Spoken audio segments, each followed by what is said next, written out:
Si Guillermo Reguendo ay ipinanganak noong ika-30 ng Disyembre taong 1980 sa Santiago de Cuba, Cuba.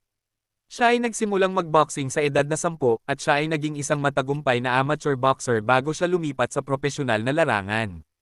Bilang isang amateur boxer, si Reguendo ay nagtagumpay sa kanyang karera at nanalo ng maraming medalya at parangal. Isa sa kanyang pinakamalaking tagumpay ay ang pagkapanalo ng gold medal sa Olympic Games noong 2000 at 2004 sa Beijing at Athens, kasama ang kanyang kasamang Cuban boxer na si Casamayor.